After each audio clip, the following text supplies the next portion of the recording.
입찰가 쓸 때 이렇게 하면 수천만 원 날릴 수 있거든요. 제가 절대 하면 안 되는 행동 3가지 알려드릴게요.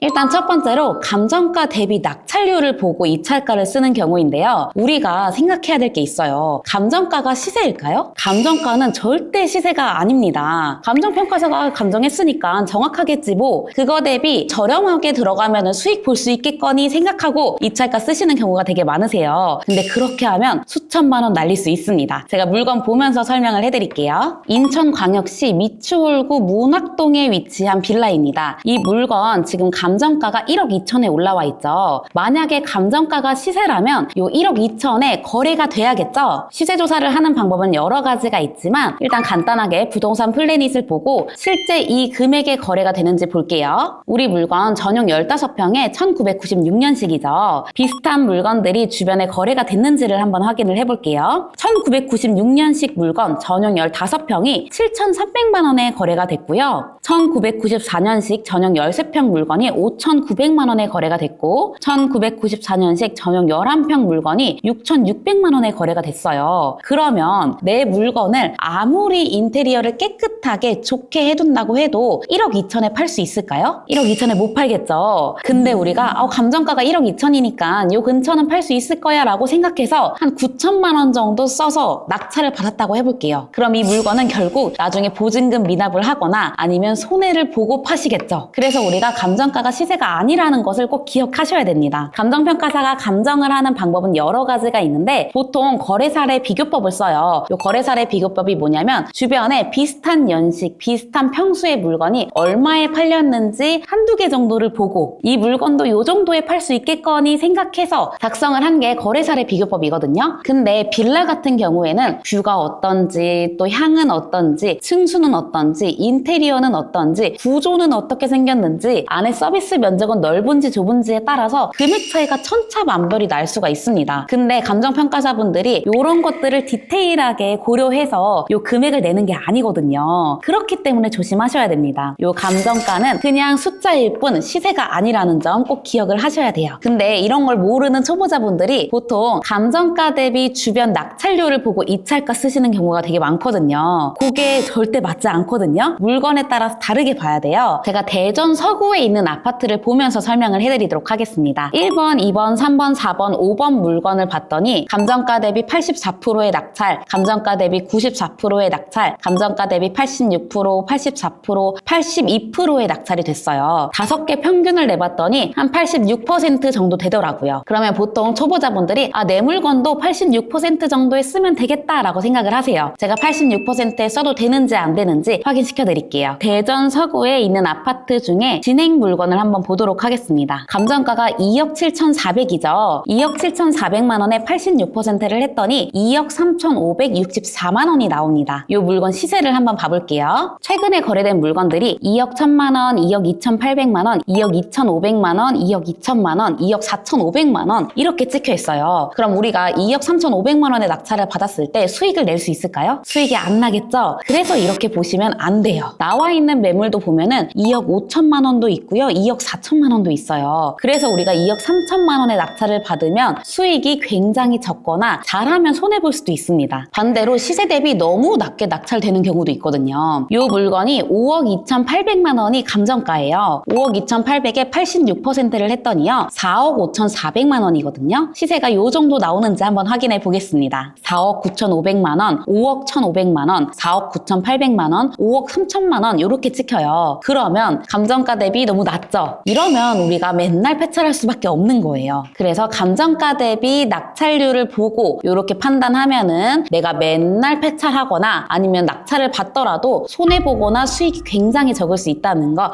명심하셔야 됩니다. 두 번째는 순수익의 기준을 똑같이 잡는 경우입니다. 예를 들어서 빌라는 무조건 3천만 원 남겨야지, 아파트는 무조건 2천만 원 남겨야지 이렇게 들어가면 절대 안 돼요. 이렇게 들어가면 내가 매번 폐찰하거나 혹은 더 많이 남길 수 있는 물건이었는데 아쉽게 2천만 원만 남기는 경우가 있거든요. 물건 입찰가를 고를 때는 우리가 구축 빌라랑 준신축 빌라가 있어요. 그러면 어떤 걸 수익을 크게 가져가야 되죠? 구축 빌라를 수익을 더 크게 가져가야겠죠? 그래서 제가 항상 구축 빌라 보세요. 구축 빌라가 순수익이 훨씬 더 큽니다. 이렇게 말씀드렸잖아요. 그리고 얼마 전에도 제가 아파트 볼 때 대형 평수 아파트랑 일반적인 아파트가 있으면 무조건 대형 평수 아파트를 보셔야 된다라고 말씀드렸죠. 왜냐하면 이게 더 수익이 크니까. 그래서 아파트라고 해서 무조건 2천만 원, 1천만 원 남기는 게 아니라 어떤 물건이냐에 따라서 어떤 특징을 갖고 있느냐에 따라서 수익을 다르게 가져가야 됩니다. 빌라도 마찬가지예요. 내가 보는 물건이 구축 빌라고 사람들이 별로 안 볼 것 같다 라고 하면은 순수익 3천보다 더 크게 가져가셔야 돼요. 근데 내가 보는 물건이 누구나 다 좋아할 만한 그런 물건이다 라고 하면은 수익을 조금 더 작게 가져가야겠죠? 요거를 고려하면서 입찰가를 산정을 하셔야 돼요. 그리고 요것뿐만 아니라 지역에 따라서 그리고 지금 시장 분위기에 따라서도 달라져야 됩니다. 제가 실제로 경매를 하기도 하지만 하루에도 입찰 상담을 굉장히 많이 해요. 그래서 저는 지금 여기는 이 정도는 써야 된다. 지금 여기는 조금 덜 써야겠다라는 저만의 기준이 있습니다. 그래서 그걸 토대로 입찰 상담을 해드리고 있거든요. 근데 저희 회원님 말고 이제 막 경매를 처음 하시는 소모님들은 요 기준 자체가 없을 수 있습니다. 그래서 시세 조사를 철저히 하셔야 되고 그 지역의 분위기를 철저히 잘 조사를 하셔야 돼요. 요런 거는 한 번에 쌓이는 건 아니고 여러 번 계속 반복해야지 아 내가 요 정도 입찰가 써야겠거니 하는 기준이 생길 겁니다. 어쨌든 기준을 다 똑같이 잡으면 안 된다는 거 꼭 명심하세요. 그리고 세 번째는 실거래가만 보고 입찰하는 경우인데요. 실거래가는 거래된 금액이니까 안전한 거 아니야? 괜찮은 거 아니야? 이렇게 생각하시는 분들이 계세요. 근데 실거래가가 지금 당장 거래된 금액인가요? 지금 당장 거래된 금액이 아니라 한 달 전, 2달 전에 거래된 금액이죠. 이것도 어쨌든 과거의 금액이에요. 지금이랑은 달라질 수 있기 때문에 다시 조사를 한번 해보셔야 됩니다. 제가 물건을 보면서 설명을 해드릴게요. 성동구 금호동에 있는 아파트인데요. 건물 면적 18평 그리고 감정가가 8억 3,500만 원에 나왔습니다. 이제는 감정가가 시세가 아니라는 거는 알고 계시죠?